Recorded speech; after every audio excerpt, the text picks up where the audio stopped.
Hey guys, tonight we are stepping back, not just decades, but centuries to a time before smartphones, before hot running water, before even the concept of a weekend. Tonight we're going deep into the Middle Ages, specifically, a moment of profound and profoundly boring historical obscurity. A day in the life of a forgotten medieval servant. We aren't looking at the king or the knight, we're looking at you, a humble, low-status serf, bound to the soil and the service of the local manor. Imagine this with me for a moment. Let the modern world fade out. You are curled on a thin, straw-filled sacker, perhaps just a heap of old rags on the floor of a drafty, smoke-filled outbuilding. The air is heavy with the stale scent of unwashed bodies, damp earth, and the lingering, sweet, sick aroma of old refuse. You can hear the rats scuttling in the walls, a sound so familiar it barely registers. It's the deepest, darkest part of the night, not even close to true sunrise, but you are already being pulled back from the sleep. A rough-booted foot nudges your shoulder, or maybe a loud, throat-clearing hack rings out from the foreman. There's no snooze button, no gentle alarm clock app. Your alarm is the sheer cold necessity of survival. It's still pitch black, the kind of darkness that presses down on your eyelids, even when they're open. You roll over the straw, rustling and crunching beneath you, a sound that has been the soundtrack to every single morning of your entire life. You probably won't survive this day, to be honest. The life expectancy of someone in your position isn't exactly a selling point for the era. But right now, you have to get up. So before you get comfortable, take a moment to like the video and subscribe, but only if you genuinely enjoy what I do here. Tell me where you're listening from and what the local time is in the comments below, and let's share this quiet moment together. Now dim the lights, maybe turn on a fan for that soft background hum, and let's ease into tonight's journey together. You struggle to sit up instantly, enveloped by the punishing chill that seems to cling permanently to the stone and timber of the manor estate. It is the kind of damp, biting cold that seeps right past your few layers of rough woolen tunic and trousers, settling deep into your bones. This is a common mainstream historical fact about medieval life, right? The overwhelming, omnipresent cold. Heating was inefficient, and the structures were leaky, meaning comfort was a luxury reserved for the lord, and even then, only relatively. For you, the servant, the cold is your first co-worker always present. You reach for the bowl of water you kept by your bedside, which is really just a dent in the floor near your sleeping spot. You dip your fingers in, splashing the icy liquid on your face. It's a jolt that rips through the last clinging wisps of sleep. No running water, no soap, just a quick, sharp cleansing shock. You shiver violently, your teeth trying to chatter, but mostly just clamping down. You grab your one piece of essential gear, a scrap of linen cloth that serves as your belt, your rag, your occasional bandage, and if we're being honest, maybe your tissue. The first task is simply to get to the fire pit. But you have to be careful. You share this communal sleeping space with 5 or 6 other low-ranking servants, and the floor is a dangerous obstacle, course of sleeping bodies' tools, and the occasional, and I shudder to tell you pile of human waste left by someone too exhausted or too ill to make it outside last night. This is your reality. You pick your way through the gloom using the weak moonlight filtering through a high, unglazed window slit. You try to step around the snoring lump. That is Agnes, another servant who, to her credit, can sleep through anything, including the distant howls of what you hope are just wolves. You reach the communal hearth, a shallow depression in the center of the room, and rake through the ashes with a piece of charred wood. Miraculously, a few embers still glow a dull, sleepy red. This is crucial. Losing the fire meant a monumental effort to restart it, often requiring someone to walk a quarter mile or more to borrow a glowing ember from a neighbor. You carefully add a few scraps of tinder-dry moss and birch bark you'd collected yesterday and blow gently. The smoke is thin and acrid, stinging your eyes, but the promise of warmth is enough to keep you going. As the flames flicker to life, they cast dancing shadows across the rough-hewn walls. As you stand there trying to absorb the pathetic warmth, you think about your feet. They are perpetually cold, always damp, and often aching. Your shoes, if you even have proper shoes and not just leather wrappings, are made of untanned or poorly tanned leather, cheap and prone to rotting. Historians still argue whether the average peasant was actually better off without shoes in the summer, as the leather could cause terrible, crippling infections if it chafed in the mud and dirt. Either way, right now your feet are numb, the quirky or fringe tidbit for this section. The one thing you never see in the movies is the profound darkness of this era. Not just the physical darkness, but the cultural one. There were no street lights, no lamps left burning brightly for convenience. Fire was valuable, and oil was expensive. Many people, especially those in the lower classes like you, suffered from a condition we'd call enwictalopia, or night blindness, due to poor diet, especially a lack of vitamin A. You genuinely struggle to see in this pre-dawn gloom, which adds a layer of quiet terror to every task. You rely on muscle memory and the sounds of the manor waking up. The first sounds arrive the distant clang of a bucket, the rhythmic thud-thud-thud of a pestle in the mill house, and the low guttural moans of the cows from the barn. That last sound is your cue. Your specific job this morning, the one that makes your stomach clench, is mucking out. The cattle and the pigs wait for no one, and their waste is your responsibility. You pull on your slightly stiff, damp outer tunic and make your way to the door. The latch is a simple wooden bar. You slide it open, and the freezing air hits you like a slap. Stepping out, you find the world a shade less dark, though still a deep, inky gray. The ground is slick with dew and yesterday's rain. The mud here is not just mud. It is a sticky, churned-up concoction of soil, straw, and animal urine that promises to suck your foot right out of your boot if you're not careful. Ah, the smell of opportunity, or maybe just the smell of pig, dung welcomes you to the day. You shuffle toward the stone-built stable, where the manor's few horses and prized working oxen are kept. You hear the deep, gentle breathing of the large beasts, a sound that is weirdly a little comforting. At least they're warm. Your task is to clear the night's accumulation of straw bedding and, yes, manure. This isn't just a chore, it's an early form of recycling. The straw is a commodity. The manure, which you pile carefully into a cart outside, is the essential fertilizer for the Lord's fields. You are literally moving mountains of waste so that your Lord can eat better, and maybe, just maybe so, you can get a slightly better ration of bread. You grab your tools, a rough wooden pitchfork, and a heavy iron-tipped shovel. The shovel is too big and too heavy for you, but it's the only one available. You'll just have to deal with the aching back it guarantees for the next 12 hours. You try to whistle, but the cold seems to have glued your lips shut. You bend to your works. The smell, which was a shock a minute ago, is already fading into a dull background noise for your nose. You're a servant. You're not allowed the luxury of a fence. You just keep digging. You continue the methodical, back-breaking work of the grueling morning farmyard shift.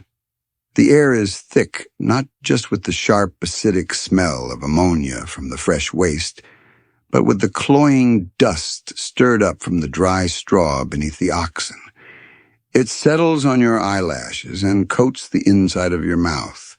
You cough a dry hacking sound that is just one of the many persistent little irritations of this life, like the perpetual itch on your left ankle from that old flea bite. You promise yourself you'll scratch it later, a tiny reward for a massive effort. The stable floor is uneven flagstone, slick with the muck, and you have to brace your feet constantly to get enough leverage to lift the heavy forkfuls.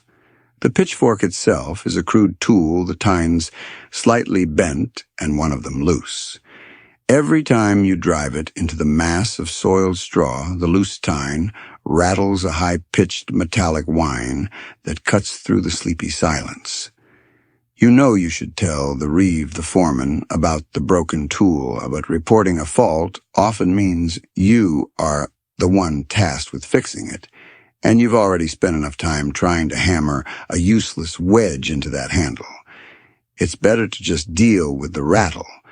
You're a low-status servant. Your job is to make do. This entire process, the mucking out, is a profound lesson in medieval economics. You are not just cleaning. You are managing a resource. The pile you are building outside isn't waste. It's the future harvest. Manure, or mucking, was so vital that historians often note that the size of a peasant's manure pile was a better indicator of their wealth and future success than the size of their field, since rich soil produced better yields. This is your mainstream historical fact. For this part of the morning, you are literally cultivating the manor's future prosperity, one shovelful at a time. It's a strange pride, a pride in a substance that smells this awful. A couple of the pigs begin to squeal a demanding, impatient sound. You glance over. They've discovered the few scraps of root vegetables you accidentally dropped yesterday near their trough. They're fat and loud, and their presence means you have another chore looming, slopping the hogs. But first the oxen. They are massive, slow-moving beasts, and they eye you with dull, bovine curiosity. Their great steaming breath puffs white in the pre-dawn air. You try to keep a respectful distance. A well-placed kick from an ox could shatter your leg, and a broken leg out here means, well, it means you're no longer useful. And if you're no longer useful, you're no longer fed. You give them a little scratch behind their massive horns, a small, unauthorized gesture of kindness. You hope they appreciate it. You finally finish the main stable, sweating despite the chill. You take a moment to lean on the pitchfork, catching your breath. Your lower back is a solid, screaming knot of muscle. You try to stretch, tilting your head back, and see a faint, ghostly gray pink starting to stain the eastern sky. Sunrise is coming, and that means the tempo of the manor will pick up, and your work will become less solitary and more supervised. Now for the pigs. Their sty is a muddy pit just outside the stable, a true testament to the phrase, wallowing in luxury. Except their luxury is just filth. You mix their slop, a watery, thin gruel of milling, sweeping, spoiled grains and table scraps from yesterday, all mixed with some slightly sour milk. The smell is a different kind of unpleasantness than the stable. It's rank, fermenting, and overwhelming. You heave the heavy bucket over the wooden railing and watch the pigs go into a frenzy. It's a ridiculous sight, and despite yourself, a tiny tired smile touches your lips. You think they eat better than me, and that's a half-joke, half-reality check. You're so immersed in the noise of the pigs that you barely hear the approach of the master's hound, a massive, ill-tempered creature named Griswold. Griswold is technically a guard dog, but mostly he just seems to enjoy barking at servants. He lets out a loud, sudden woof right by your ear. You jump, dropping the bucket with a clang that sends the remaining slop splashing onto your already soaked leather boots. You mutter a curse under your breath, not a fancy curse, just a low, heartfelt one about Griswold's dubious parentage. Historians still argue whether the high medieval period saw a net increase in the common peasant's protein consumption due to better animal husbandry, or if nearly all the benefit was immediately siphoned off by the feudal lords. Seeing Griswold, who is obviously overfed, And comparing him to your own meager, oat-heavy diet, you tend to side with the siphoned-off argument. You're now covered in an exquisite blend of ox manure, pig slop, and dust. You try to scrape the worst of the slop off your boots with the edge of the shovel. That's one of the funny little paradoxes of your job. You spend all your time around dirt. Yet cleanliness is still a desperate, impossible aspiration. This brings us to a quirky or fringe tidbit about medieval clothing. You are wearing wool, coarse and heavy. It's warm, but it holds moisture, and crucially, it cannot be washed frequently, or at all, really, without losing its structure and warmth. Your clothes are rarely laundered. Instead, they are beaten, brushed, and aired out. The practical solution to this was wearing the garment for as long as possible until it practically fell off your body. The smell is permanent. In fact, many people believed that frequent bathing was bad for you, leaving you vulnerable to bad airs or miasma. So that permanent, musky scent you carry is partly your station in life and partly a weirdly practical defense against the environment. You just smell like a good, solid servant. You shoulder the pitchfork and start the trudge back toward the manor house's service entrance. Your morning shift is technically over, but the work never stops. You pass the chicken coop where the little brown hens are clucking nervously. You pause for a moment, remembering your mother's words. Always collect the eggs, first child. It's the only job that pays you back right away. You check the nesting boxes. 2 eggs, small pale brown. You quickly tuck them into a small hidden pocket inside your tunic. They aren't yours. They belong to the Lord. But an egg is an egg, and a bit of protein on a lean day could mean the difference between making it through the afternoon shift or collapsing. You hope you can sneak them into your breakfast or perhaps trade one for an extra scoop of salt later. That's your first little act of rebellion for the day, and it makes you feel just a little bit dangerous.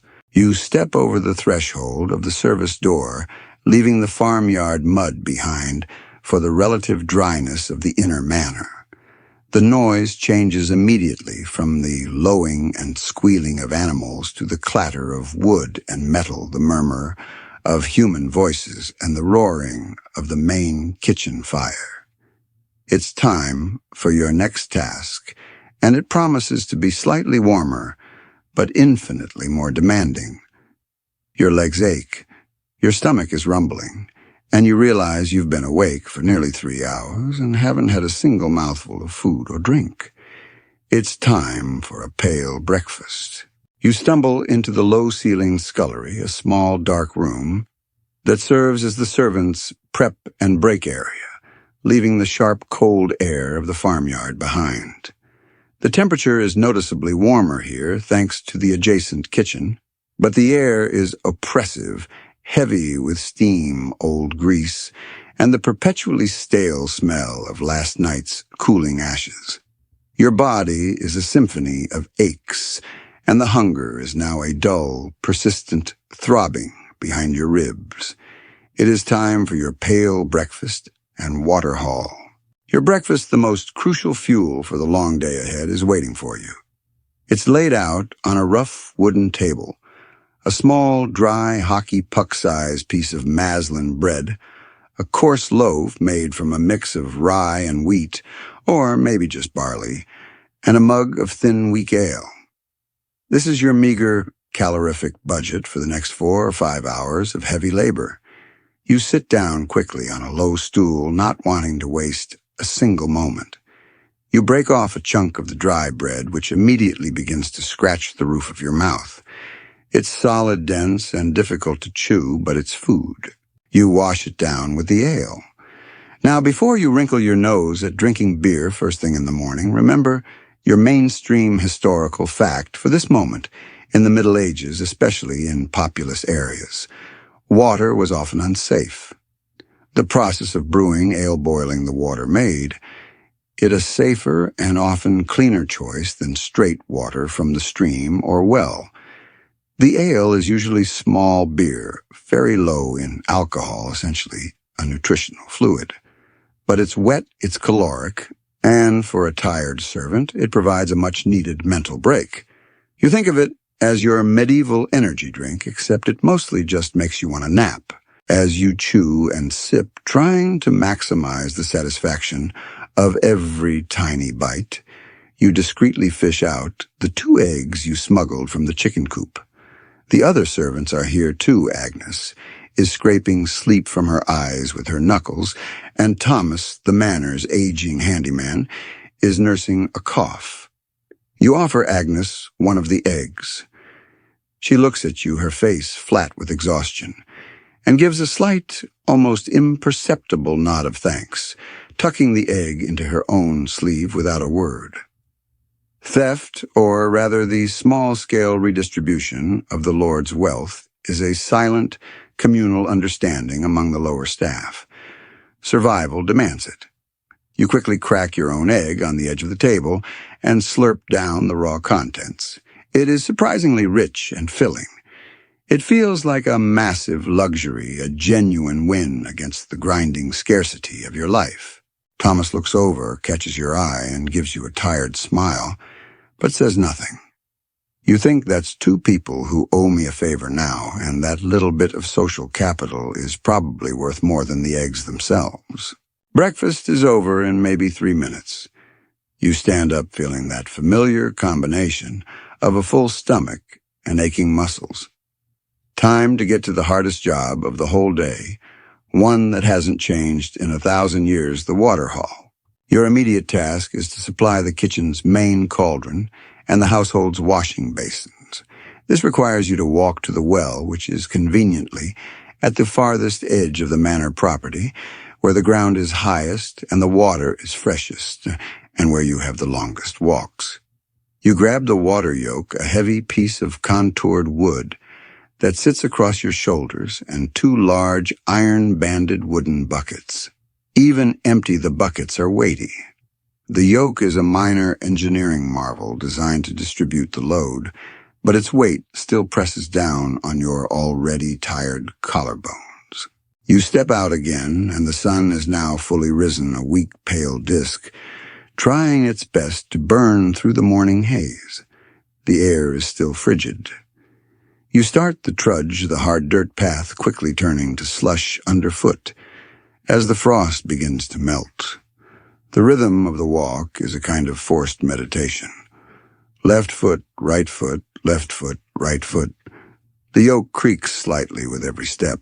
Historians still argue whether the proliferation of deep stone-lined communal wells was a greater factor in medieval public health improvement than the simple geographic separation of the well from the cesspit.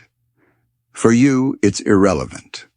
All that matters is that the well is so far away and the work is so hard. You finally reach the wellhead. It's a deep, cold circle of mossy stone.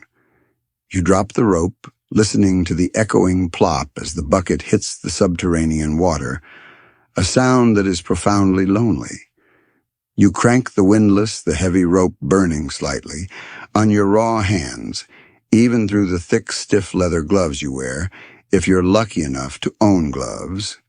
It takes immense effort. The weight of the full bucket is enormous. A gallon of water weighs over 8 pounds, and these are 2 very large buckets. You manage to haul the bucket up a wave of cold water, splashing over your already damp tunic. You pour it carefully into the second bucket, now sitting on the well curb. Once both buckets are full, you hang them on the yoke. The total weight, pressing down on your shoulders, is probably 40 to 50 pounds. It is a punishing, awkward load. This brings us to a quirky or fringe tidbit about the importance of water infrastructure. While you are struggling with this yoke, consider the urban centers. In places like Paris or London, the water bearers, often women, were a highly visible and essential part of the street economy. They often organized into unofficial guilds and controlled the supply. But you are out here alone, a servant on a private estate, meaning your labor is just considered part of your general unpaid duty. No guild, no tips, just the aching responsibility of gravity. You are the private plumbing system. The return journey is agony. Every muscle in your back and neck strains to keep the weight balanced. You have to walk carefully, deliberately, because a slip on the muddy path could mean losing half the water, and losing the water means repeating the whole ordeal. You become hyper-aware of your own body, a fragile machine under extreme duress. You focus on the tiny, mundane details, the way the light catches the water's surface, the low drone of a distant bee, the slight relief as you shift the weight a millimeter to the left. You make it back to the kitchen, exhausted, your arms shaking. You carefully decant the water into the massive, soot-stained iron cauldron hanging over the main fire. The cauldron seems to swallow the water whole, a mere drop in the bucket compared to what is needed. And then the cook looks over at you. The cook, often a brutal, low-ranking noble or simply a fearsome older servant, is the de facto monarch of the kitchen. He sees you breathing heavily, and his only comment is a sharp two-word command, more water. You swallow your fatigue and simply nod. You can't argue. You can't even look annoyed. Your next task, the one that defines the middle of your mornings, now immediately clear, turn around and do it all over again. The farmyard muck is drying, the cold is receding, but the physical labor is just ratcheting up. The kitchen awaits your full, sweaty, aching presence. You turn away from the cauldron, the weight of the empty yoke, suddenly feeling insulting after the labor of the full one. Your arms feel like dead weights, but you know you'll make the water haul 2 more times before you are dismissed from the task. For now, however, the cook has another use for you. You are dragged from the relative fresh air of the courtyard entrance and plunged into the center of the kitchen, the scorching kitchen hellscape. The kitchen is a chaos of heat, smoke, and noise. Forget the image of a cozy, rustic hearth. This is a commercial engine fueled by massive logs and controlled by fire itself. The air is so thick with smoke from the open fire pits and the fat dripping onto the coals that your eyes immediately begin to tear up. The heat radiates off the stone walls and flagstone floor, turning the room into a low-grade oven. You quickly learn to stand with your back to the heat, even if it means you can't see what you're doing. The cooklets call him Master Roricus, a terrifying figure. He's a large man, perpetually red-faced from the heat, and perpetually angry, brandishing a wooden spoon like a scepter of tyranny. His word is law in this space, and disobedience means a cuff to the ear, or worse, a docked ration. He points the spoon at a wooden slab on a low table. Garlic, and peel the onions fast. Lord wants his pottage sharp today. You approach the workstation. The vegetables are piled high, covered in dried dirt and grit. You have to scrub them first using a rough hemp brush and the precious water you just hauled. The onions are small, acidic, and tear-inducing. You start cutting your knife, a dull, heavy instrument that requires you to lean your entire body weight into the task. Tears run down your face, mixing with the sweat and the general film of soot that seems to cling to everything. This environment, this kitchen hellscape, is the medieval power center. Your mainstream historical fact here is the immense cost and complexity of the fuel.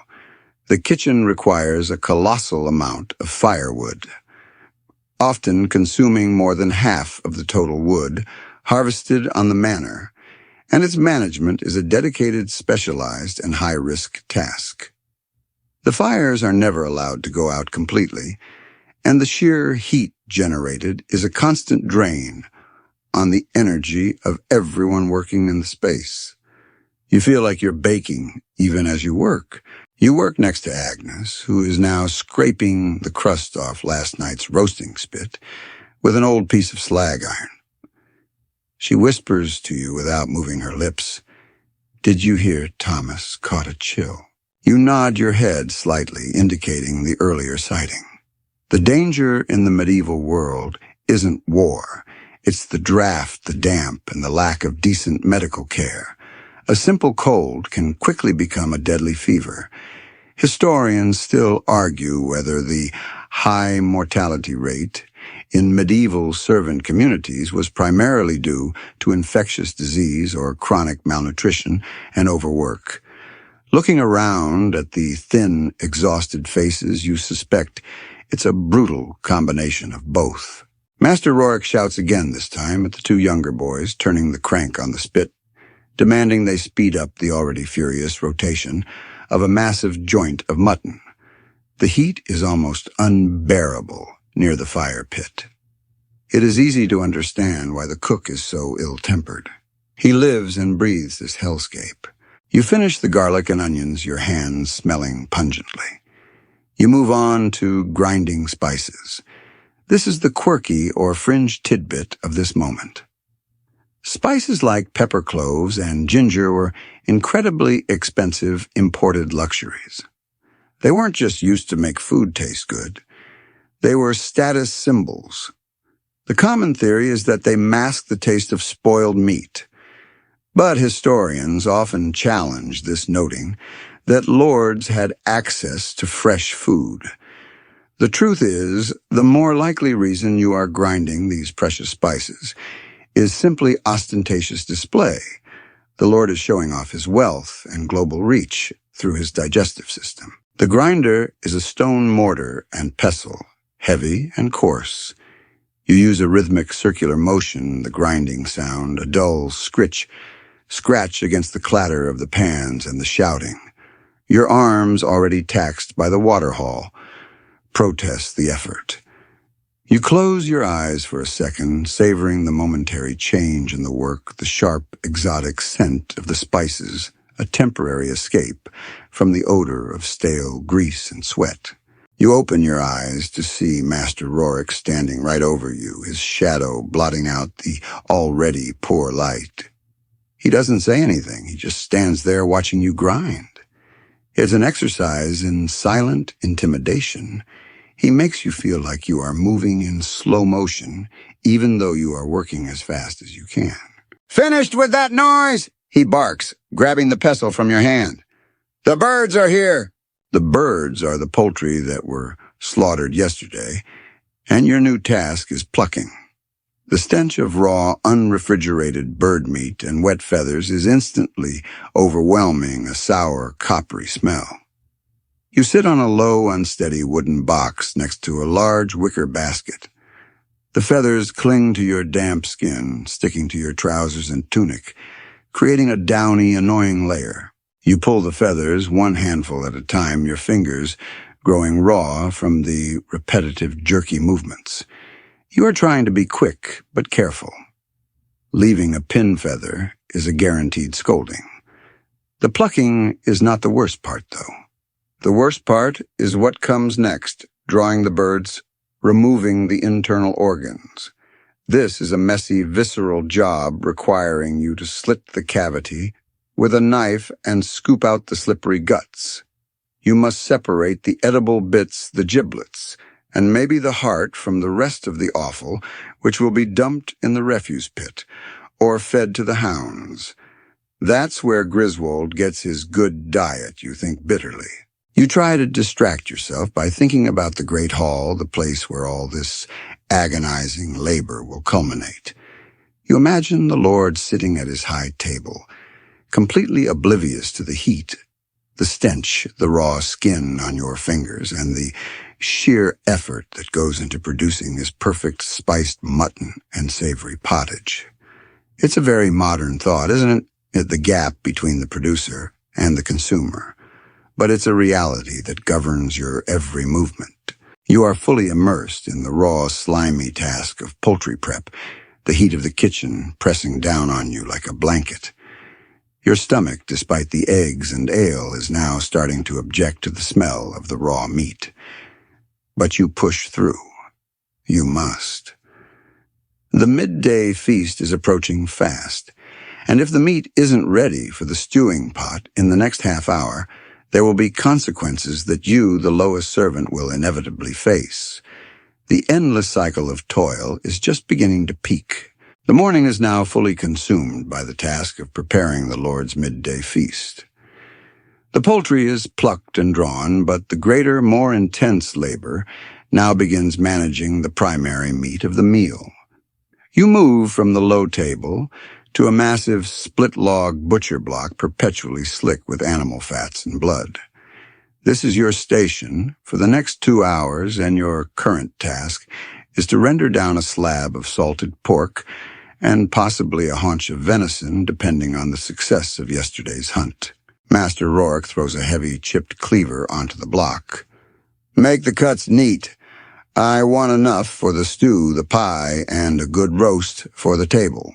The meat itself is tough and cold, having been preserved either by salting or smoking. True fresh meat is a luxury even for the Lord, depending on the season. The salt-preserved meat, or salt pork, is incredibly dense, and slicing through it requires immense strength and precision. You have to be careful driving the heavy cleaver down with a full controlled swing, relying on the weight of the tool more than your own muscle.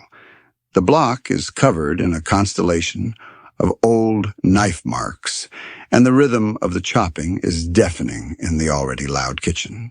Thwack, thwack, thwack. It's a mindless, brutal task, but it keeps you focused. This intensive hands-on meat preparation highlights a key mainstream historical fact about medieval diets: the overwhelming presence of salt. Salt was not just a seasoning. It was the primary technology for food preservation. The need to produce and trade salt was a major driver of the early European economy. For you, the servant, the constant handling of salted meat means your hands are perpetually chapped and stinging tiny cuts from the cleaver burning with the brine. You rub a bit of animal fat on them when Rourke isn't looking, the only moisturizer you'll get. As you work, you watch the other servants and realize you are part of an incredibly detailed, specialized machine. One servant is busy sifting flour for the pastry. Another is stirring the great pottage cauldron, using a paddle so large it looks like an oar. You catch the eye of the scullion boy, maybe 10 years old, who is squatting by a bucket, scrubbing the iron pots with sand and ashes. He looks terrified and exhausted. You know you were once that small, and it's a humbling thought. You've survived enough years to earn the heavy cleaver. The venison is next. This is a bit different. It's tougher, darker meat, and it still carries a faint, wild, earthy smell. As you cut, you notice a strange hard knot deep in the flesh. This is your quirky or fringe tidbit. Sometimes wild deer carry bezoar stones in their stomach calcified masses that people in the Middle Ages and the Renaissance believed to be powerful antidotes to poison. If the cook were to find one, it would be presented to the Lord as a priceless treasure worth more than a servant's annual wages. You, however, quietly cut around the knot, ensuring no gristle or bone mars the perfect cut, and dump the strange hard lump into the scrap bucket. You can't risk slowing down the work for a superstition, and you certainly wouldn't be allowed to touch such a valuable item. Your repetitive work leaves you in a meditative state, a kind of internal hum that keeps the pain and the noise at bay. You start inventing small jokes in your head to pass the time. Why did the peasant only eat gruel because he was on an all-oats diet? You don't laugh out loud, of course. Humor is a private luxury. The conversation in the kitchen, when it happens at all, is usually hushed, mostly centered on complaints about the weather fears of the next tax collection, or gossip about the steward's new young wife. It is a subtle form of resistance, this low-level murmur of shared misery. Master Rourke is now leaning over the pottage cauldron, testing the flavor. He dips a wooden spoon into the bubbling stew and sips it carefully. His eyes widen, and he lets out a bellow that stops the entire kitchen. More spice. The flavor is flat. It tastes like old boots. The error is usually the fault of the nearest lowest-ranking person, which is often you. He glares in your direction. You quickly grab the small pouch of ground cloves you prepared earlier and drop a generous pinch into the pot, stirring vigorously with the large paddle to appease his sudden fury. Historians still argue whether medieval people genuinely preferred the intensely seasoned, often sweet and sour flavor profiles found in surviving aristocratic recipes, or if this was simply a way to distinguish elite cooking from the simple, bland food of the poor. As you stir in a spoonful of expensive honey, to balance the spice, another elite flourish, you realize the Lord's palate dictates your exhaustion. The chopping is done. Your arms are shaking with fatigue, but the meat is perfectly portioned.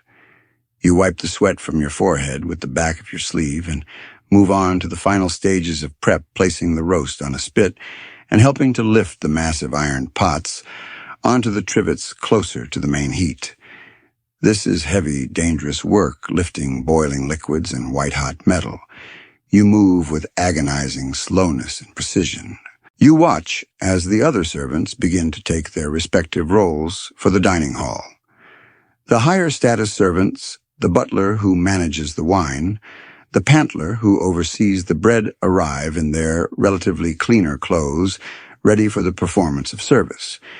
You, the cook's assistant and general kitchen drudge, are simply too filthy to be seen.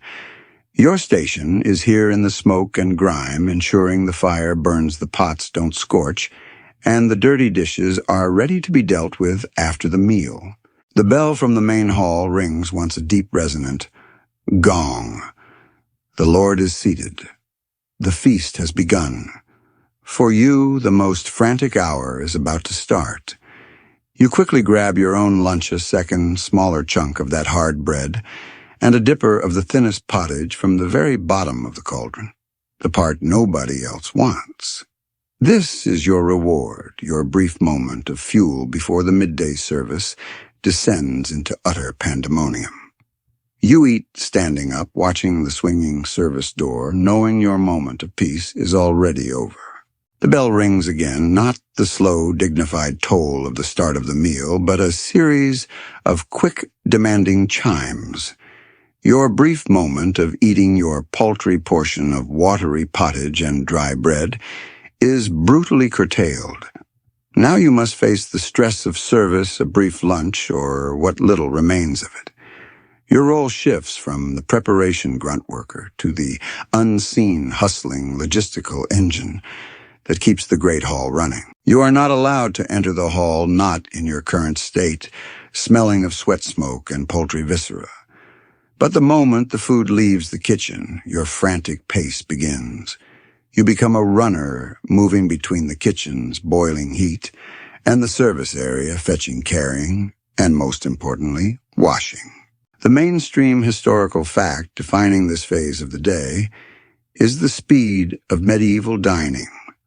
While banquets could stretch for hours, the midday meal for the Lord and his immediate family and retainers was often consumed with efficiency largely due to the sheer logistical challenge of keeping food warm and serving it without spoiling. It is a high-stakes, high-pressure, 20-minute operation. Master Rourke thrusts a tray of recently emptied trenchers, thick slices of stale bread, used as plates into your arms. Get these washed, and bring back a new round of ale flagons from the buttery. You rush toward the scullery basin. The dirty plates aren't ceramic. They are wood pewter, or those stale bread trenchers. Washing them involves scraping the remnants of food off the trenchers. These scraps, known as sops, are often distributed to the poor or more likely fed to the lower servants later. You're scrubbing the wood and pewter dishes in a tub of increasingly greasy, lukewarm water using sand and ash as your abrasive. There is no gentle soap here. It's abrasive power and brute force. The stench of stale, mixed-up food and tepid grease is far worse than the barnyard smell. You try not to think about the fact that this dishwater will be your hand-washing water for the rest of the day. Your brief lunch, the sustenance you desperately needed, is interrupted at least 3 times.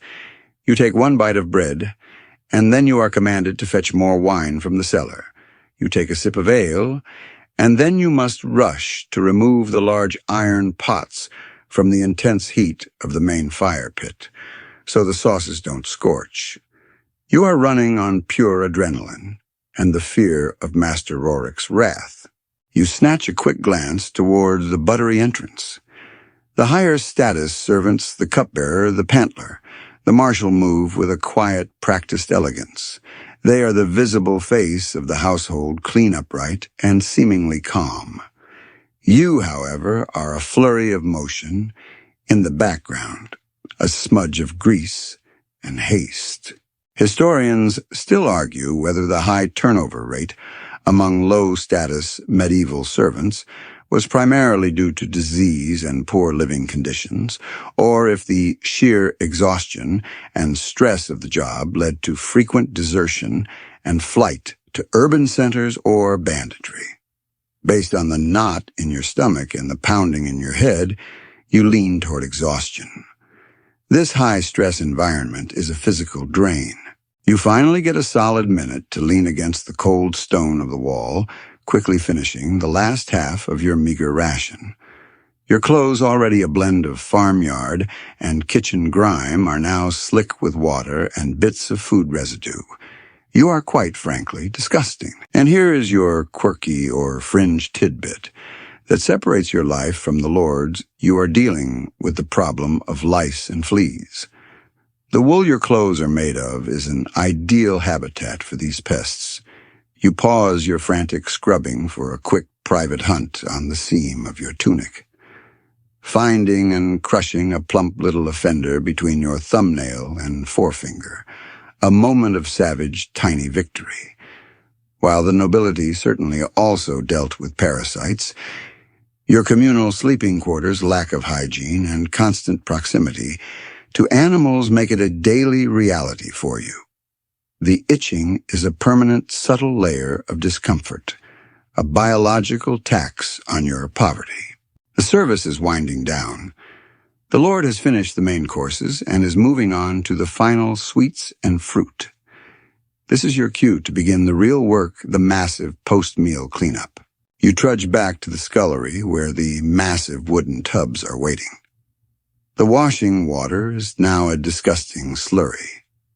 You have to lift the heavy tubs, a 2-person job, but you're often alone, and dump the contents into the drain that leads to the slop pit outside.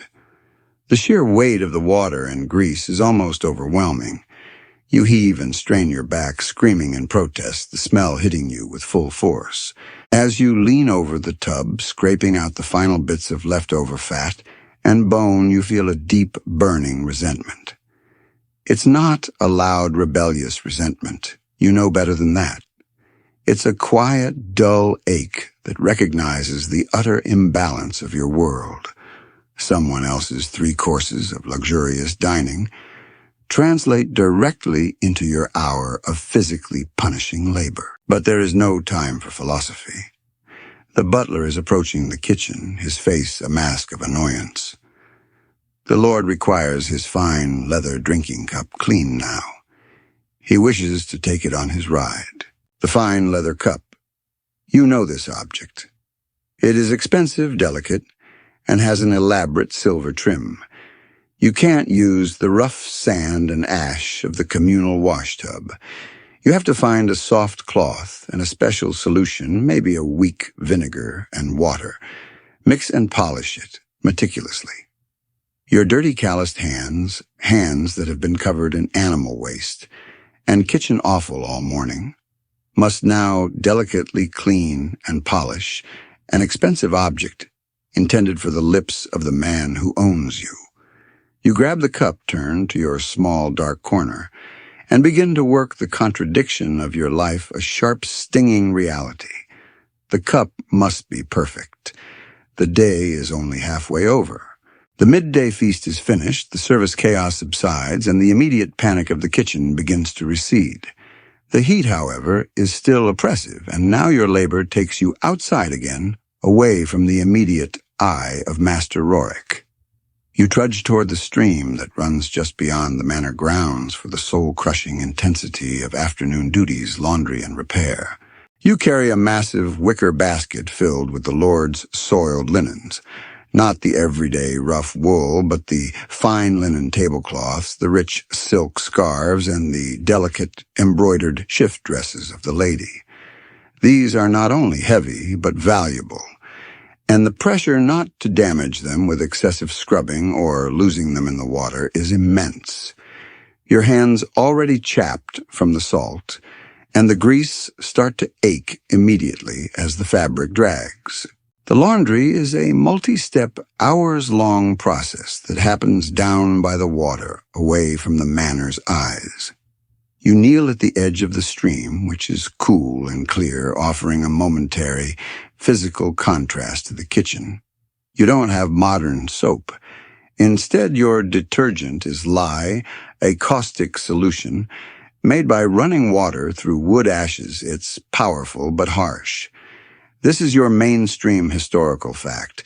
The use of wood ash lye for cleaning was universal, effective at cutting grease, but corrosive to skin and fabric if not handled correctly. You plunge the heavy cloth into the water, then rub the lye solution onto the stains, focusing on the inevitable grease marks from the Lord's eating habits. You then beat the fabric violently against a smooth, flat stone set into the bank. Thwack, thwack, thwack. The sound is dull and rhythmic, joining the other sounds of the field, lowing of the cattle, the distant woodcutter's axe. It's monotonous, physically taxing, and completely isolating. Every blow of the linen against the stone is a tiny, permissible release of your frustration. Your hands are the real casualties here. The combination of the caustic lye, the cold water, and the abrasive rubbing has turned your skin dry, cracked, and weeping tiny beads of blood. You know that by nightfall your knuckles will be raw. But these fabrics must be clean and whiter than the snow outside, or at least whiter than the murky water you use for washing. The quality of your laundry directly reflects on the lady's status. You are joined by a few other servants, mostly older women, who are busy mending the household's more common, heavier woolen clothes. You watch Agnes, your co-conspirator, from the morning's egg smuggling, who is diligently patching a tear in the steward's winter cloak with an impossibly small bone needle. This leads to a quirky or fringe tidbit about the economic value of textiles. In the Middle Ages, cloth and clothing were incredibly valuable assets, often listed in wills and serving as a form of currency.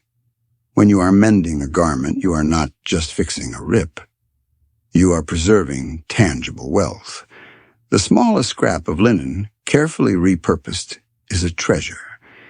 This is why you are not allowed to simply throw away damaged clothes. They must be repaired until they literally cannot hold thread anymore. You are a conservator of the manor's soft assets.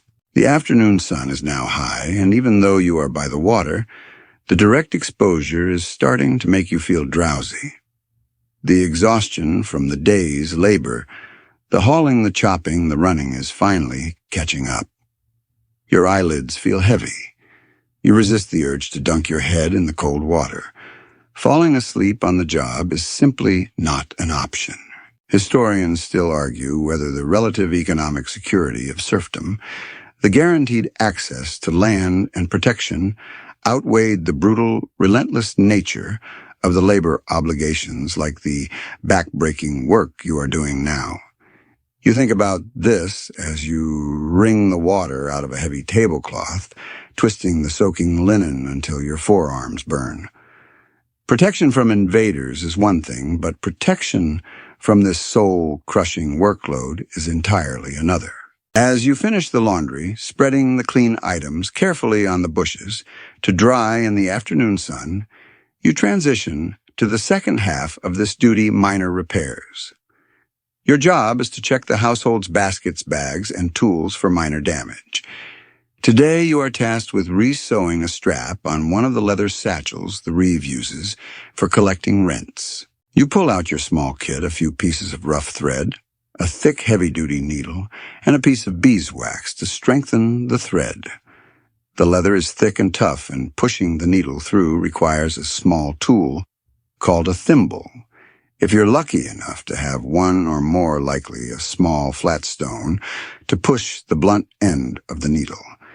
You work with slow, deliberate stitches. The process is quieter than the laundry, a moment of fine, focused detail that contrasts sharply with the brute force of the morning. Suddenly, a sharp stabbing pain hits you in your palm. The needle has slipped, driving deeply under your thumbnail. You gasp, but you make no sound. You quickly pull the needle out. A small bead of dark blood wells up on your skin. You quickly wipe it on your trousers, looking around to ensure no one saw your slip. A tiny, painful wound like this is inevitable in a servant's life. You can't stop to tend to it, and you certainly can't complain about it. It's just another thing to ignore. The pain brings an awareness of your own physical decline. You are constantly dealing with minor injuries, cuts, scrapes, bruises, and persistent aches. And as the day wears on, those minor issues start to compound, leading directly into the challenges of the next section. Your little slip-up is a sharp reminder that the work is unforgiving. You must finish the strap, gather the drying linens before the evening dew sets in, and prepare for the final weary tasks of the day. You have just finished bandaging your tiny bleeding finger with a scrap of clean linen, small necessary deviation from the work that reminds you of the precariousness of your health. This leads directly to confronting the reality of minor illnesses and the medieval cure. The relentless physical demands of the day, the poor diet and the lack of sanitation, mean that your body is a walking catalog of minor chronic issues. Today, the problem is a low-grade ache in your stomach, a constant, dull, uncomfortable churn that signals a bout of flux, the medieval term for diarrhea, a terrifyingly common and debilitating ailment. It's probably from the slightly sour milk in the pig slop, or the suspect water in the well, or maybe just the general stress of your life. This is not a matter for the local priest or a skilled physician. It's a problem you must solve yourself quickly and secretly. You hobble over to a small, overgrown patch of herbs near the drying laundry, where you know some common folk remedies grow. You are looking for tansy, a bitter herb that you've been told by your grandmother, who was also a servant here, can help with intestinal troubles. You pick a few leaves, chew them quickly, and swallow the intensely bitter pulp. It is disgusting, but you hope it works. Your use of herbal remedies is a perfect mainstream historical fact. The vast majority of medieval healthcare was non-institutional, relying on folk knowledge, religious superstition, and readily available local plants. Apothecaries were for the rich. You rely on weeds and prayer. The knowledge of which weed to use, however, is a precious skill passed down through the centuries, often surviving purely through oral tradition. As you stand there trying to suppress the bile rising from the bitter herb, you realize that any real illness, broken bone, a persistent fever, or a more serious infection, would likely mean your demise, or at the very least your dismissal. The manor has no real incentive to keep an unproductive servant alive. You are an asset only while you are working. This terrifying reality keeps you moving even when your body screams for rest. You also notice a festering rash on the back of your leg, probably from wading in the greasy wash water. To treat it, you consider the more questionable remedies. This is where we introduce a quirky or fringe tidbit. One common folk cure for skin ailments was the application of crushed spiderwebs mixed with vinegar, which was believed to help staunch bleeding and draw out the heat of a rash. You find an old dusty cobweb hanging in the eaves of the drying shed. You mash it quickly between two small stones and smear the resulting gooey paste onto the rash. It's certainly disgusting, but the logic is that the silk fibers help dry out the weeping wound. The rash immediately begins to sting more intensely. You try to ignore it. The very act of self-medication brings up a complex scholarly issue. Historians still argue whether the high reliance on herbal and folk medicine in the medieval era was entirely ineffective, or if the cumulative knowledge of generations of lay healers actually provided a baseline of effective, if poorly understood, treatment for minor ailments. You hope desperately that the historians arguing for effectiveness are right. You return to your mending, your stomach still churning, but your mind slightly clearer. You have to focus on the immediate future. The sun is starting to sink, turning the sky a muted orange and yellow. You know the master of the manor will be taking his evening ride, and you must avoid any chance encounter. A low-status servant like you is meant to be industrious and unseen. Loitering near the herb patch, even for emergency medical treatment, is risky. As you finish the final stitches on the rent satchel, you realize you have approximately 30 minutes before the evening's full slate of chores begins. 30 minutes of what the Lord would call leisure. But for you, it is an opportunity for quiet, necessary survival work. The laundry is drying, the mending is done. Your mind immediately turns to generating just a little bit of your own private capital, a small hedge against total dependency. It's time for the secret economy to emerge. The spiderweb is itching, the tansy is bitter, but you are still upright, and that is a victory.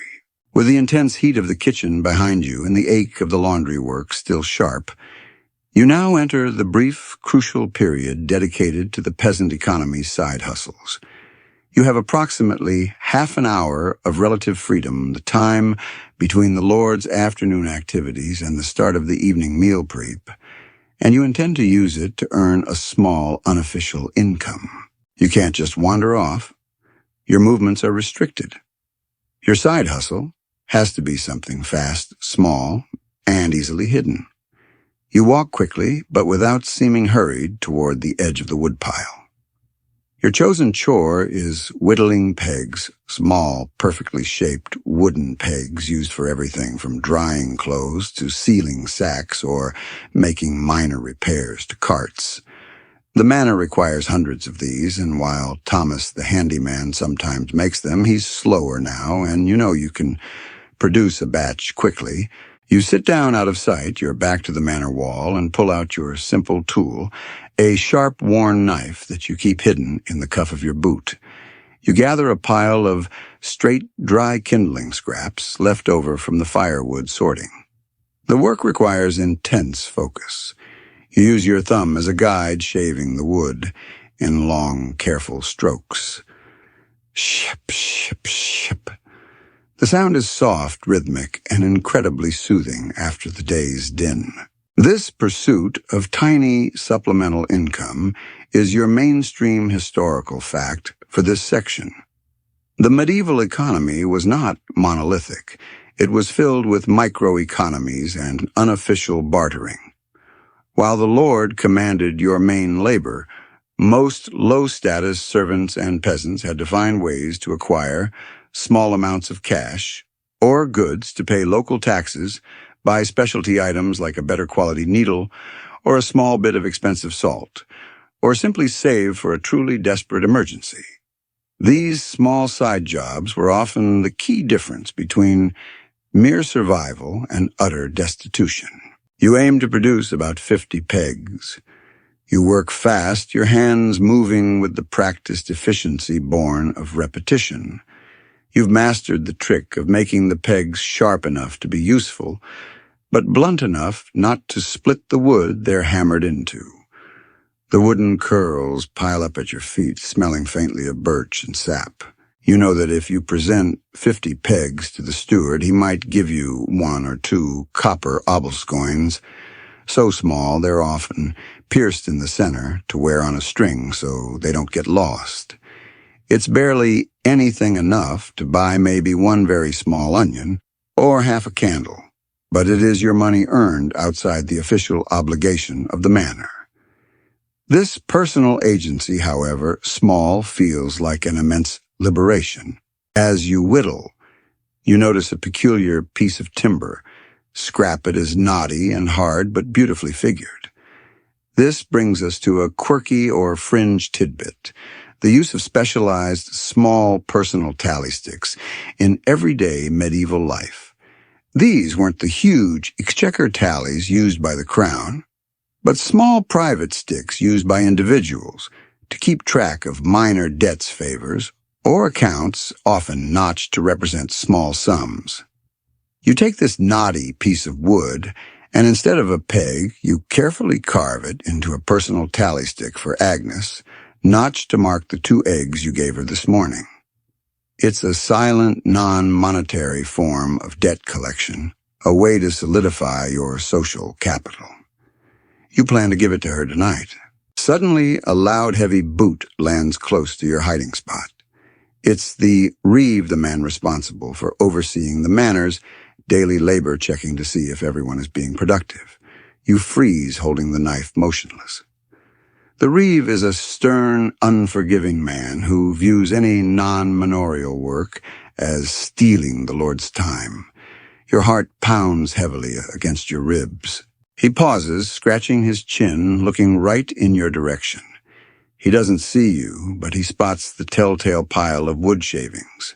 He grunts, bends down, and kicks the pile, scattering your work. A few half-finished pegs roll away.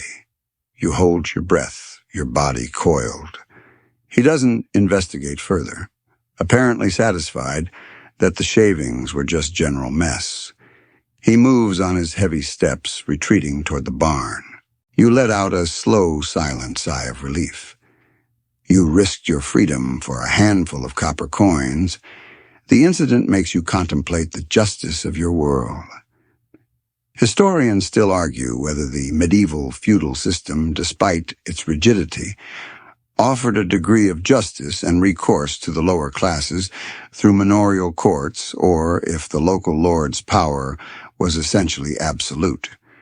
In your experience, the reeve's foot is the only judge, jury, and executioner you ever see. You quickly gather your scattered pegs and the pile of shavings. The sun is now dipping low on the horizon, bathing the courtyard in a cold, golden light. The relative quiet is over. The air has cooled considerably, and the smell of the evening's wood smoke, not from the kitchen fire, but from the household hearths, is beginning to drift across the grounds. It is a sign that the master of the house is settling in for his evening, and that means you have to be busy again, providing the comfort he expects. Your side hustle is done, and it's time to move on to the hard logistics of the night. The last of the afternoon's golden light is fading, giving way to the cold, heavy gray of dusk. You can feel the temperature dropping fast, and your muscles stiffen immediately when you stop moving. Now begins the critical, logistics-heavy task of evening chores, firewood, and lamp oil. Without you doing this now, the manor would descend into cold darkness, a fate worse than any minor kitchen catastrophe. Your first objective is the firewood, a job that requires another heavy haul. You walk to the main wood pile, a massive, towering stack that represents months of labor. You don't just grab wood, you have to select it. You need tinder, small, dry scraps for starting the fire, kindling medium sticks for building it up, and heavy logs for sustained heat in the great hall. This strategic selection is a minor skill in itself, a way of minimizing the effort required later. You load your arms with as much wood as you can physically carry, stacking the heavier logs on the bottom for stability. It is a massive, awkward burden, and the coarse bark scrapes painfully against the fresh cuts on your arms from the earlier butchering and the rough edges of your own tunic. You trudge back toward the manor, the wood scraping and clicking with every agonizing step. You are the medieval heating engineer. This necessity of continuous fuel management forms your mainstream historical fact for the evening, the overwhelming reliance on wood as the sole source of heat and energy meant that a servant's primary duty was often less about farming and more about forestry and fuel logistics. The management of the Lord's woodlots was a major year-round task, and your back is currently paying the price for that necessity. You deposit the load near the large stone fireplace in the great hall. The hall is now empty, quiet, and cavernous, filled with the echo of your own heavy breathing. It looks vast and imposing when unpopulated. You quickly stack the wood and then move to your second, quieter task, lamp oil. Lighting the manor is an expensive process.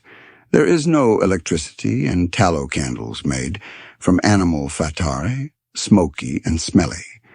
For the better rooms, they use lamps fueled by precious oil. You are the one responsible for checking and refilling these lamps. You take a small, delicate clay jug filled with fish oil or nut oil, depending on the manor's resources, from a locked cupboard. The oil is thick and smells vaguely fishy or sometimes just rancid. As you walk through the manor, you become acutely aware of the different smells of the house. The buttery smells sweet with stored cheese and wine. The Lord's private solar, where you refill a small bronze lamp, smells faintly of stale perfume, expensive cloth, and old pipe smoke. This contrast in odors is a constant reminder of the class difference. This leads us to a quirky or fringe tidbit, the quality of the light itself. The light provided by medieval lamps, even good oil lamps, was incredibly weak, often measured in modern terms as less than a single watt. This pervasive dimness profoundly affected life. Dinner parties were shadows and murmurs.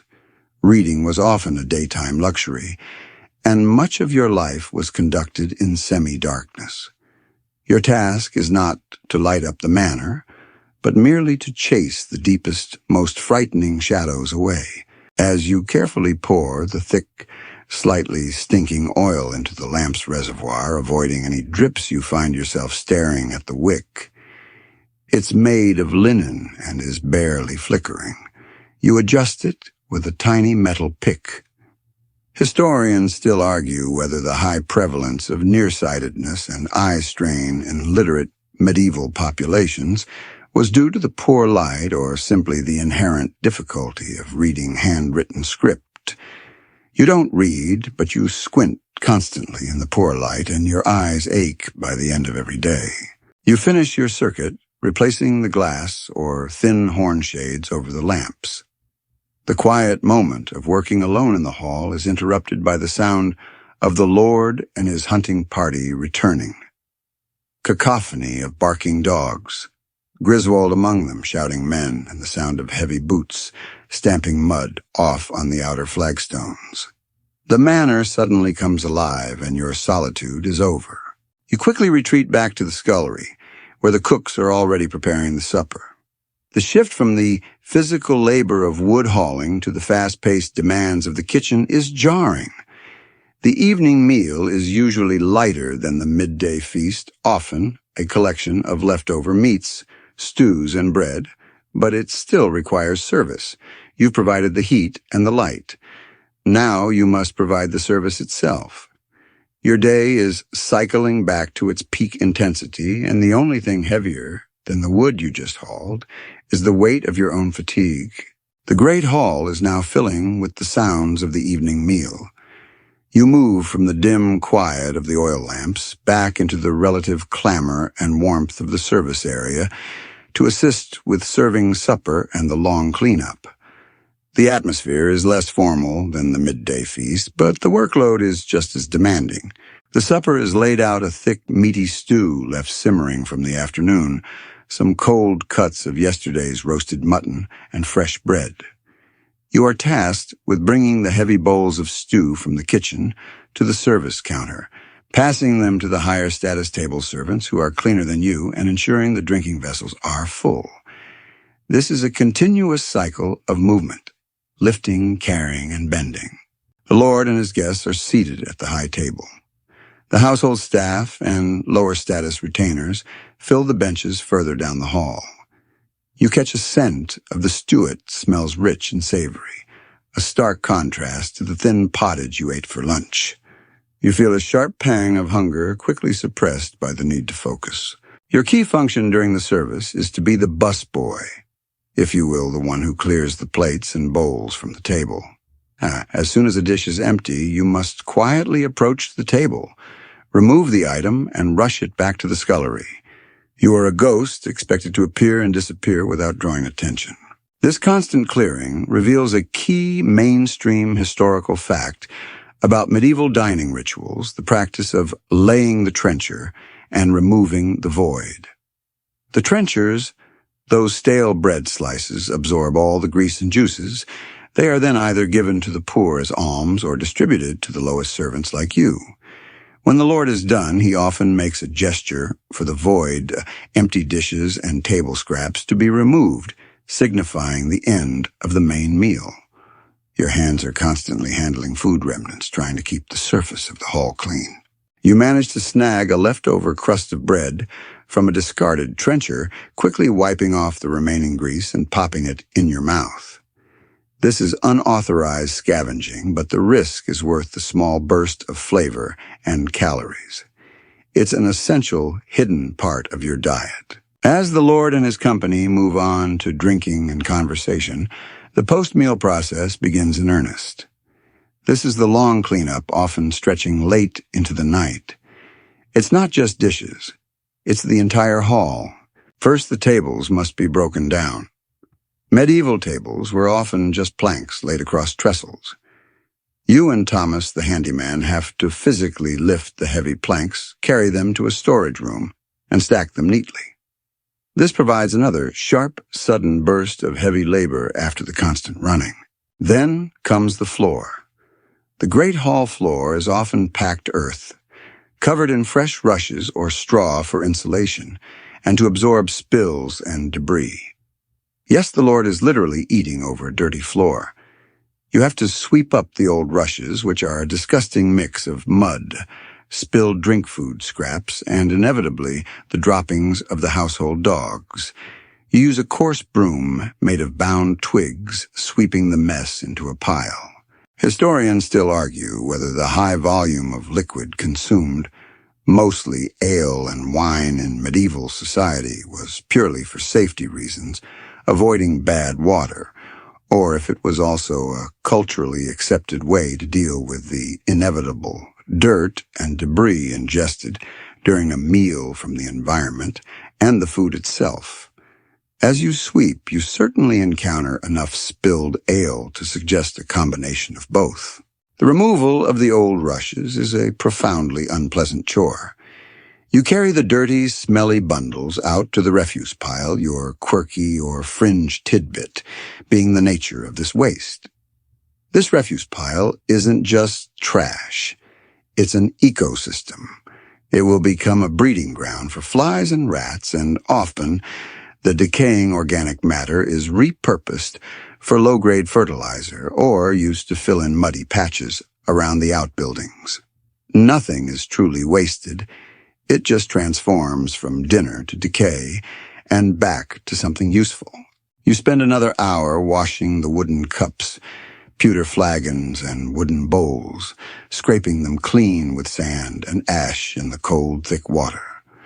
Your hands are raw and your shoulders are burning. Finally, the hall is mostly clean, the fire is banked, and the oil lamps are dim to mere flickers. The higher status servants have retired to their own quarters. You are left alone, standing in the cold, quiet hall. Your stomach hurts from hunger and fatigue, and you realize you haven't truly rested since before dawn. The long day is finally grinding to a slow, inevitable close, but the psychological toll of your place in the social order still needs to be addressed before you can sleep. The Great Hall is dark and quiet, but the manor house remains a living entity. You have to navigate one final, complicated environment before you are free to collapse the unspoken hierarchy of servants. You are one of the lowest rungs, a general drudge even, called a scullion, or a simple manorial servant. Above you there is an entire, rigid social structure, and stepping out of line means trouble that no amount of copper obols can solve. As you collect the last handful of fallen rushes, near the buttery door you hear voices. It's Piers the butler and Edgar the pantler. Piers manages the wine cellar and the silver. Edgar handles the bread and pantry. They are clean, well-fed, and hold significant authority.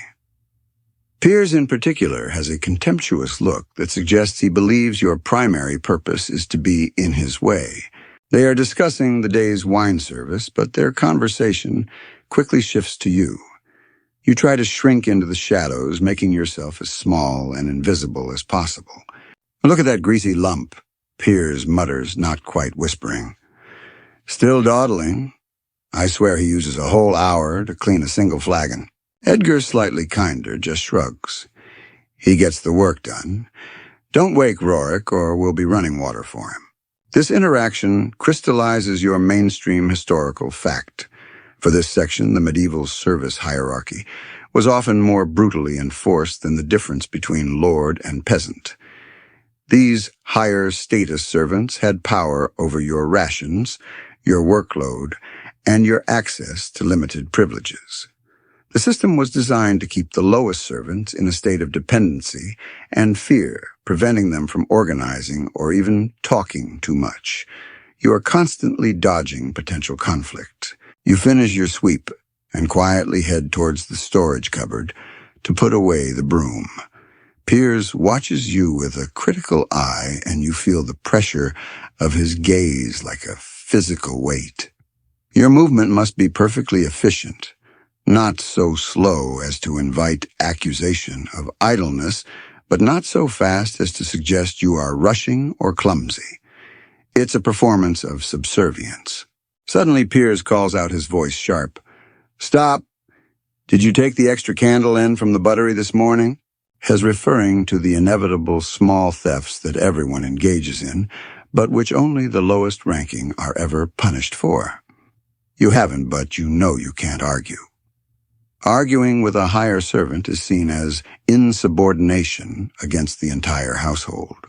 "No, sir." You reply, your voice low and respectful. You try to project a look of honest bewilderment. Easy look to adopt when you are this tired. Piers steps closer. "Don't lie to me. I'll take a look at your things tonight. One more unauthorized scrap, and you'll be sleeping in the cold outbuilding with the swine."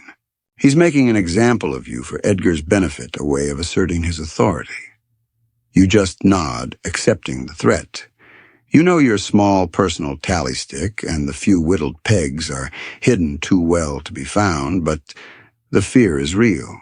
This systemic bullying brings up a quirky or fringe tidbit about the social landscape.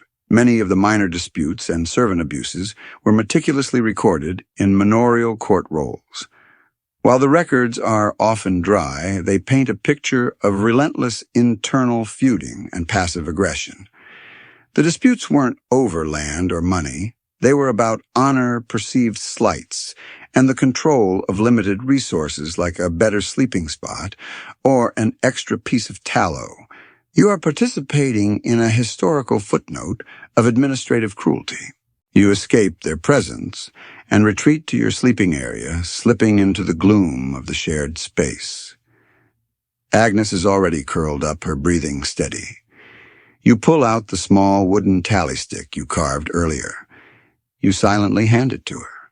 She opens one eye, sees the small carved piece of wood, and nods once a clear signal that the debt of the 2 eggs is recognized and accepted.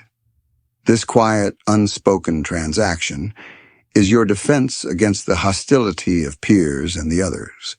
You rely on these bonds of mutual survival. Historians still argue whether the strong social cohesion and mutual support networks developed among lower-status medieval servants were primarily a mechanism for resistance against the manorial system, or simply an inevitable outgrowth of necessity and shared hardship. For you, it's irrelevant philosophy. It's just the difference between getting through the day or not. You take a final, deep, shuddering breath of the stale, dusty air. The immediate threat of the higher servants is gone. You are safe for now. Your body is a map of pain and exhaustion. But you are not hungry, and you are not in the pigsty. That's a win. You look forward to the brief, precious moments of quiet contemplation before you prepare for the next identical day. Having successfully navigated the subtle threat of the higher servants, you can finally seek the simple comforts of the scullery. You retreat from the cold grandeur of the great hall back into your dimly lit, shared sleeping area. Often a lean-to or a small, damp room attached to the scullery. This space is cold, but it holds a ghost of the kitchen's warmth, and for a tired body, that makes all the difference. You find a relatively clean spot on the rough wooden bench near the cold stone hearth. The main fire has been banked for the night, reduced to a heap of glowing, sleepy embers and ash. The residual heat is pathetic, but it's enough to stop the shivering that began the moment you left the great hall.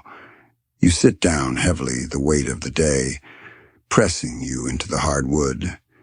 Your back aches, your hands throb, and your eyelids feel gritty with smoke and exhaustion. This quiet transitional moment is essential. It's the only time you get to engage in pure, simple self-care, and it focuses on one key mainstream historical fact: the importance of communal warmth. In a world without modern heating huddling together near any available heat source, even a dying fire was the primary way low-status people survived the cold nights. This little corner, despite its grime and stale air, is your most comfortable spot in the world. You take off your rough leather boots. The relief is immediate and almost painful as your cold, cramped feet suddenly begin to swell and tingle with returning circulation. You examine your hands, turning them over in the weak light cast by a dying tallow candle that someone has left burning. They are red-chapped, covered in small cuts, and permanently stained with the day's work, a map of your service. You pull out the small cloth bandage you used for your thumb and replace it with a fresh scrap of linen, carefully tying it in place with your teeth. This minor act of healing feels profound. You allow yourself to be aware of the small, mundane joys of your difficult life. The soft, rhythmic sound of Agnes, steady breathings comforting. The faint, distant clatter of a guard's patrol is a reminder of your relative safety inside the walls. These small things are your measure of success. You contemplate the nature of your existence. You're a low-status servant. Your life has no great narratives, no epic battles. It's just an endless cycle of toil. But in this quiet moment, you find a small piece of quirky or fringe tidbit history, the medieval appreciation for starlight and darkness. With no light pollution, the night sky was an overwhelming, brilliant spectacle. You glance up through the narrow, unglazed window slit and catch a glimpse of the Milky Way, a breathtaking white smear across the deep black. For a brief second, the vastness of the heavens puts your small, aching world into perspective.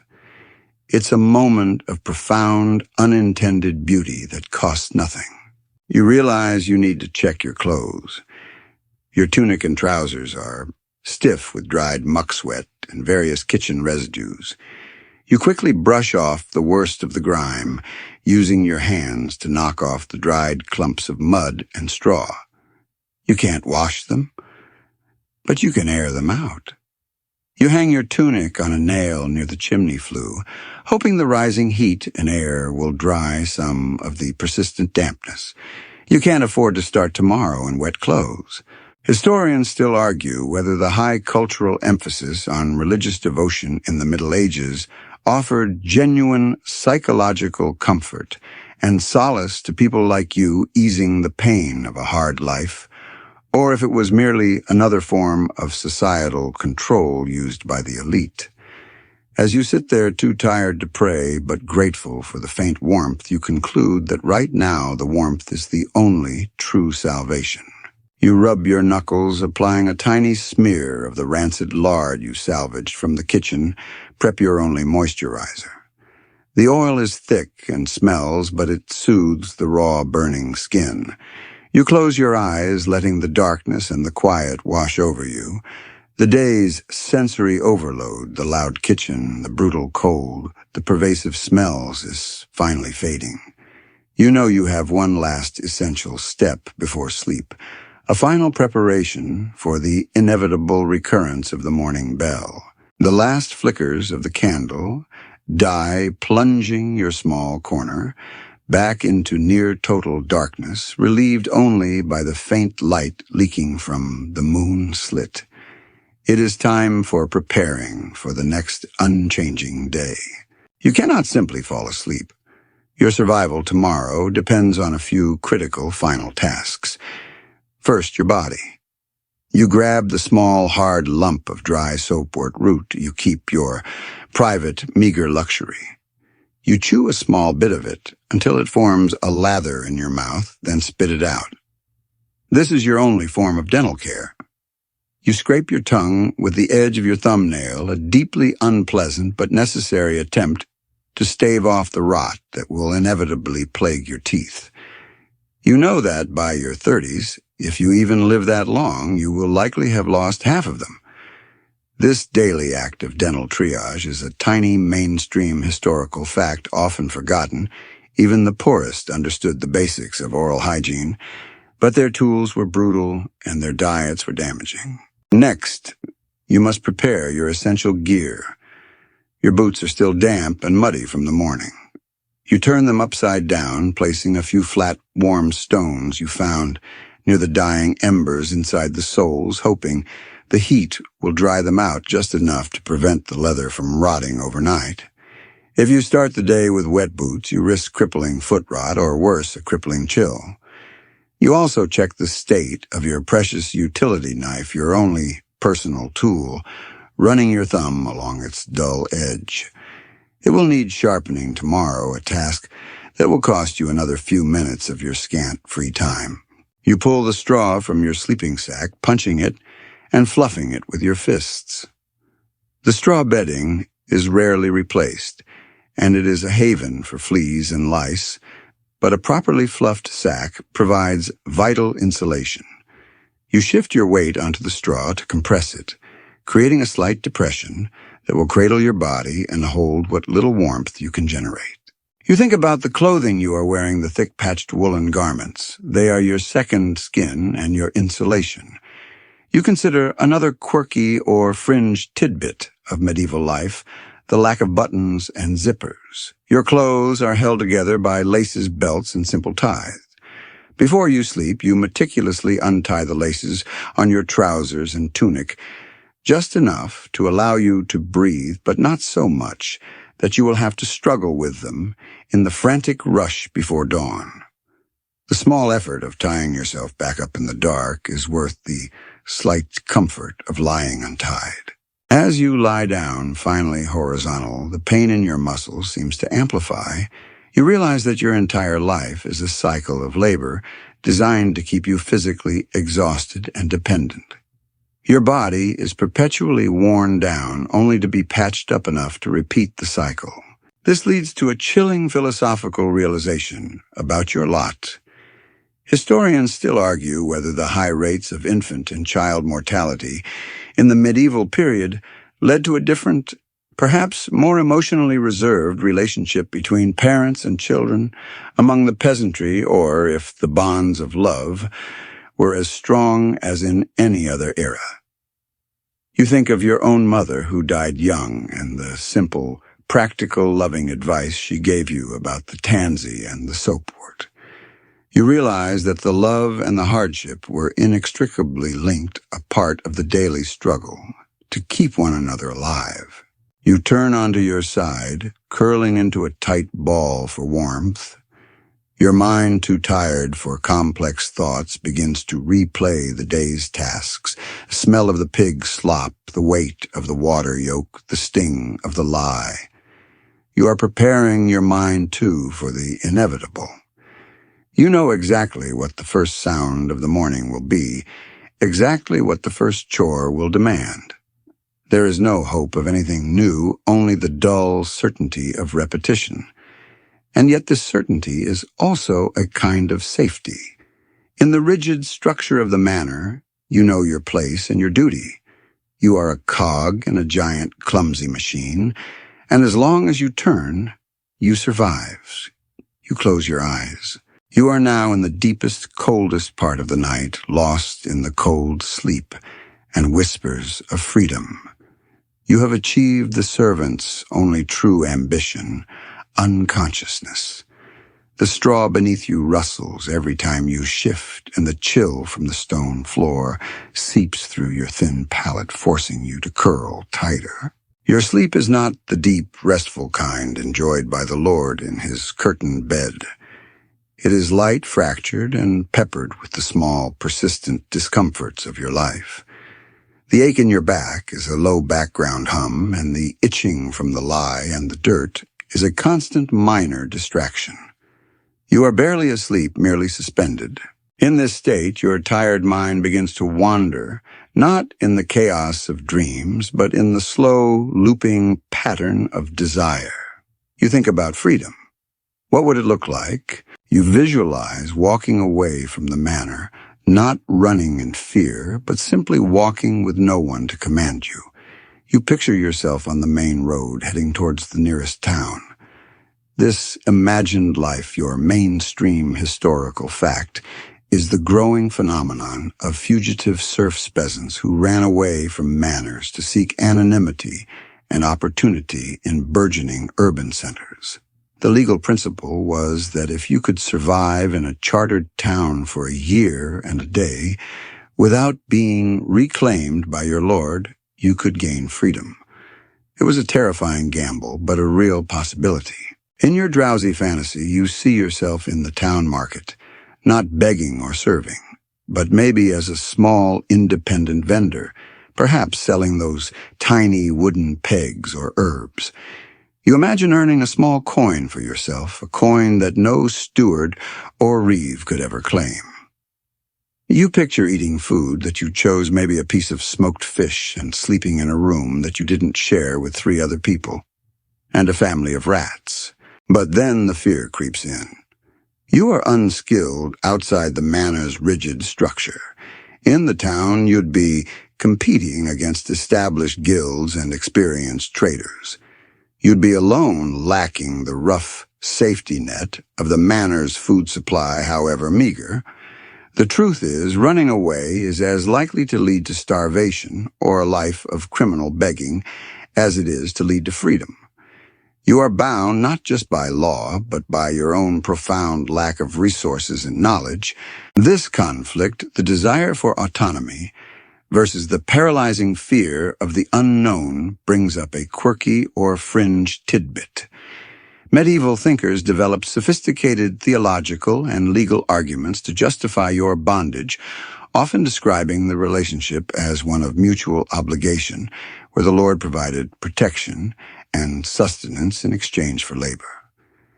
You are not a slave, but a serf, a distinction that on paper gives you certain rights, like not being sold away from the land. You may own nothing, but you are not owned outright. It's a very thin silver lining, but one that keeps you from being an utter commodity. You turn your face into the straw, trying to silence the argument in your head. Is this life better than absolute freedom followed by probable death? You don't know. Historians still argue whether the concept of individual liberty, as understood in the modern sense, existed at all for the medieval peasant, or if their entire worldview was defined by a collective sense of duty, community, and belonging to a specific piece of land. You are not thinking of individual rights, only the simple luxury of choice. The deep cold seems to intensify as the night reaches its zenith. You pull your rough blanket more of a stiff piece of coarse felt up over your chin. The silence of the manor is total, broken only by the distant rhythmic thud of the water mill, turning in its sleep, a sound that promises the work of the morning. Suddenly you hear a sound. It's the foreman's loud throat-clearing hack. Not right next to you, but close, meaning he is up and he is coming to wake the crew. It's not a moment later, it's not an hour later, it is now. The light outside the window slit is still the deep, impenetrable black of true night. The cycle has begun again. The brief fantasy of escape snaps shut, and the raw, cold reality of service returns with brutal finality. You are awake. You are here. You must get up. The thought of getting up is unbearable, isn't it? That sudden, shocking return to the physical world, the cold striking you like a whip, the knowledge that the exact same aches and demands await you. But you don't have to move. You're not there. You can feel the comfort of your own modern bed, the warmth of your covers, the soft hum of your fan, maybe. You can let the image of the medieval manor fade away.